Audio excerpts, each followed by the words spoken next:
पिछले पिछली पार्ट में हम लोग पढ़े थे गति के प्रकार। अब देखते हैं सदिश राशि एवं अदिश राशि। तो पहला है सदिश राशि। तो आइए इनको देखते हैं और समझते हैं।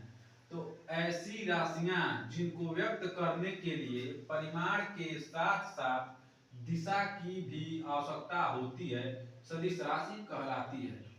अब इनको जब एग्जाम्पल से समझेंगे तब बढ़िया से समझ में आएगा। परिमाण क्या होता है और दिशा क्या होता है।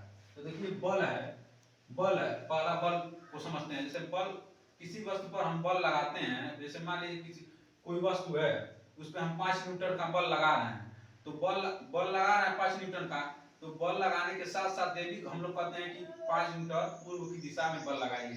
तो उसमें 5 न्यूटन जो होगा वो परिमाण होगा।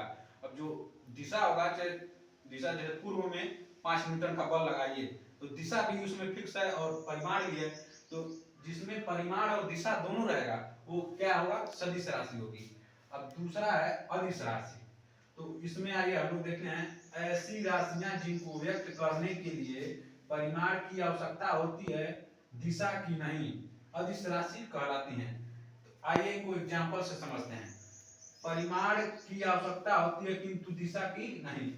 जैसे समय, समय है, कोई जैसे पूछ रहा है आपसे कि पैसा कितना बज रहा है, तो आप कहेंगे कि 5 बज रहा है। तो 5 बज रहा है, तो ये नहीं कहेंगे 5 बज रहा है ऊपर बज रहा है कि नीचे बज रहा है। समय उसमें दिशा नहीं बताएंगे, ये बताएंगे परिमाण बताएंगे। जैसे 5 बज रहा है, 6 बज रहा है, 7 बज रहा है, ऐसे बताएंगे। उसमें दिशा नहीं बताएंगे कि पूर्व ओर 5 बज रहा है, पश्चिम की ओर 5 बज रहा है, दिशा नहीं ना, इसमें केवल परिमाण है। तो इसलिए क्या है, अदिश राशि है। तो कृपया मेरे चैनल को सब्सक्राइब कीजिए और शेयर कीजिए इसको।